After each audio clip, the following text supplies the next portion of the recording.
కదా. ఎవరైనా దేశంలో ఉన్నటువంటి వాళ్ళు అందరూ లోకలే. బట్ అక్కడ ఏంటంటే వ్యాపారాలు, వ్యాపార సంబంధమైనటువంటి అంశాల విషయంలో వారి మీద అసంతృప్తిని వెళ్ళగక్కుతున్నట్టున్నారు. ఆ అసంతృప్తి భావజాలం ఇప్పుడు వివాదాస్పదంగా మారుతూ ఉంది. ఒకవైపు దాని మీద బందులు చేయటం, ధర్నాలు జరగటం చాలా ఆశ్చర్యం కలుగుతుంది. ఎవరైతే అలా బంద్ చేసి చాలా యాక్టివ్గా రియాక్ట్ అవుతున్నారో వాళ్ళ అరెస్టులు కూడా జరుగుతూ ఉన్నాయి. సరే, ఈ వివాదం ఇది కొంచెము ఇది మొత్తం కూడా పొలిటికల్ టర్న్ తీసుకోవడం, ఇది దేశ ఔన్నత్యానికి ఇది ఎంతవరకు కరెక్ట్ అనేది కూడా చాలా పెద్ద డిబేటు. అంటే ఇంతమంది అసంతృప్తి ఉంది అంటే దాని వెనక ఏంటి, లేదా ఇంతమంది భావోద్వేగానికి గురవుతున్నారంటే దాని వెనక ఏంటి, ఇంతమంది ధర్నాలు చేస్తున్నారంటే ఏంటి దాని వెనక, ఇట్లా చాలా అంశాలని పరిశీలించాల్సి ఉంటుంది. అజిత్ గారు బయట ఉందా ప్లీజ్. వారెంట్ లేకుండా గుండాలకే పెద్ద పోలీస్ మాఫ్ గ్యాంగ్ 2 విడతలలో వచ్చి అరెస్ట్ చేసి పోలీస్ స్టేషన్ కు తిప్పుతున్నారు తెలియకుండా. పోలీస్ అంటే ఈ యొక్క వివాదం అనేది పక్క రాష్ట్రాలకు కూడా పాకే అవకాశం ఉంది కాబట్టి ఇది ఎక్కడితే స్టాప్ చేయాలి అనే వేలో భాగంగా కూడా మార్వాడీస్ కూడా ఒక విధంగా ముందుకు వచ్చినట్టు.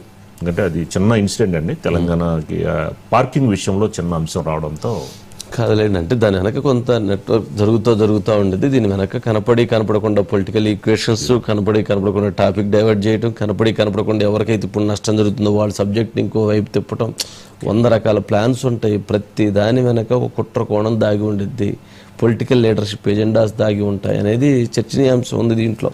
అజిత్ గారు వంశీ గారు గుడ్ ఈవినింగ్ అండి. ఏంటి మొత్తానికి అసలు ఎక్కడ వరకు వెళ్తుంది, ఎక్కడ ఆగుతుంది పెద్ద సమస్య, ఏంటిది పరిష్కారం ఎక్కడ? వంశీ గారు, అసలు సమస్య అయితే మాత్రం మోండా మార్కెట్ లో చిన్న పార్కింగ్ వివాదంలో మార్వాడి అక్కడ ఉన్న వ్యాపారస్తులకి ఇతర దళిత వ్యాపారికి వచ్చిన చిన్న గొడవ, అది చినికి గాలివాన అయింది వంశీ గారు.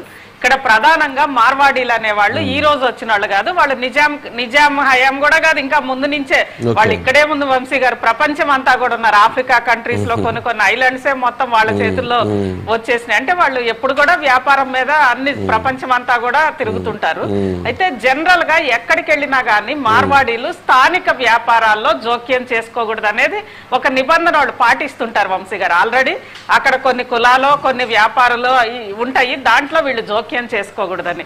కానీ ఇక్కడికి వచ్చేసరికి తెలంగాణ రాష్ట్రంలో అన్ని రంగాల్లో, ముఖ్యంగా తెలంగాణ గ్రామీణ ప్రాంతాల్లో కూడా వాళ్ళు వెళ్ళిపోవడము, చిరు వ్యాపారాలు అంటే చిన్న టీ షాప్స్ కానీ, లేదంటే ఈవెన్ స్వర్ణకార వృత్తి లేదా పంచవృత్తులు అంటారు కదా వంశీ గారు, అన్నింట్లోకి వాళ్ళు వెళ్ళిపోవడం అనేది ఇక్కడ వెంటనే, అంటే ఈ నినాదం అలా రాగానే మొత్తం కూడా ఇంత స్ప్రెడ్ అవడానికి ప్రధాన కారణం అన్ని వర్గాల్లో ఉన్న వ్యతిరేకత. దాన్ని ఈరోజు కొన్ని అంశాల మీద రాజకీయంగా తమకి నష్టం కలుగుతోంది అని అన్నప్పుడు డైవర్షన్ పాలిటిక్స్, ఇక్కడ ఈ నినాదం అనేది 3 పార్టీలకు కూడా, తెలంగాణ రాష్ట్రంలో ఉన్న 3 పార్టీలకు కూడా అనుకూలంగా ఉంది వంశీ గారు. ఒకటి, ముఖ్యంగా బీఆర్ఎస్ కి సంబంధించి ఈరోజు బీఆర్ఎస్ కి ఉన్న పరిస్థితుల్లో ఏదో ఒక నినాదం కావాలి ఊపిరి పోసుకోవడానికి, దానికి ఇది బాగానే ఉంది వంశీ గారు. అదేవిధంగా ఈవెన్ బీజేపీకి సంబంధించి మార్వాడి అనేది మార్వాడీలను హక్కులు చేర్చుకోవడం, అది ఫుల్ ప్లెడ్జ్డ్ అవుట్ రైట్ గా బీజేపీ ఓట్ బ్యాంక్ కాబట్టి బీజేపీకి కూడా అది బాగానే ఉంది. వాళ్ళకి రక్షణగా వాళ్ళు రివర్స్ లో అన్ని వృత్తుల్ని కూడా, ఈవెన్ ఓల్డ్ సిటీలో కానీ అన్ని చోట్ల కూడా ముస్లిమ్స్, హిందూ చేతి వృత్తుల్ని, కుల వృత్తుల్ని ముస్లిమ్స్ కు సంబంధించి వాళ్ళు కబళిస్తున్నారు, వాళ్ళని కదా గో బ్యాక్ అనాల్సి ఉందని వాళ్ళు ఆ పోలరైజేషన్ తీసుకురావడంలో బీజేపీకి ఇది లాభదాయకంగా ఉంది. అదేవిధంగా కాంగ్రెస్ కి కూడా మార్వాడి గో బ్యాక్ అంటే కాంగ్రెస్ కి కూడా లాభదాయకంగా ఉంది. అంటే తెలంగాణకి సంబంధించి ఒక ఇష్యూని కాంగ్రెస్ కూడా సపోర్ట్ చేయడం అనేది వంశీ గారు. అయితే ఇక్కడ ముఖ్యంగా స్థానికంగా ఉండే ఆర్యవైశ్య కానీ, అంటే వ్యాపారస్తులు కానీ అందరూ కూడా దీనికి సంబంధించి కేవలం అంటే వ్యాపారస్తులే కాదు, చివరికి దళిత, అదేవిధంగా తెలంగాణ మేధావి సమాజం, దాంతో పాటు ఉస్మానియా, జేఏసీ ఇలా అందరూ కూడా 1 by 1, ఎందుకంటే ఒక ఇష్యూ అనేది ఈరోజు సెంటిమెంట్ రగల్చడానికి కావాలి కాబట్టి ఒక రకంగా బీఆర్ఎస్ కూడా రాను శివసేన లాంటి పార్టీగా టర్న్ తీసుకునే పరిస్థితి కనిపిస్తోంది వంశీ గారు. ఎందుకంటే అంతకుముందు ఎప్పుడు కూడా కేసీఆర్ గారు అటువైపు చూడలేదు. అంటే ఇలాంటి పార్టీకి మరీ ఎమోషనల్ గా వెళ్ళాలి ఆయన.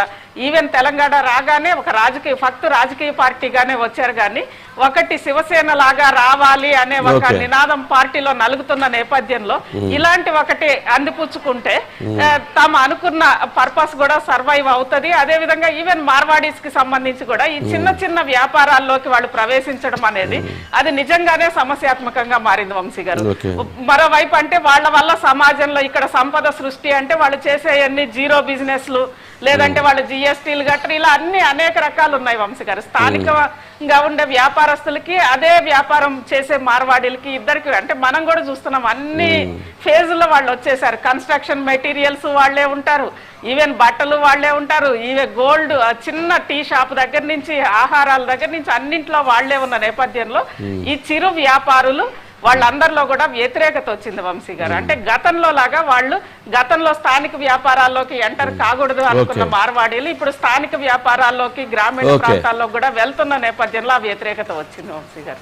రైట్ అండి రైట్. థ్యాంక్ యూ వంశీ గారు. Thank you once again. ఇవి ఇవాల్టి సూపర్ ప్రైమ్ టైం విశేషాలు. మరి కాసేపు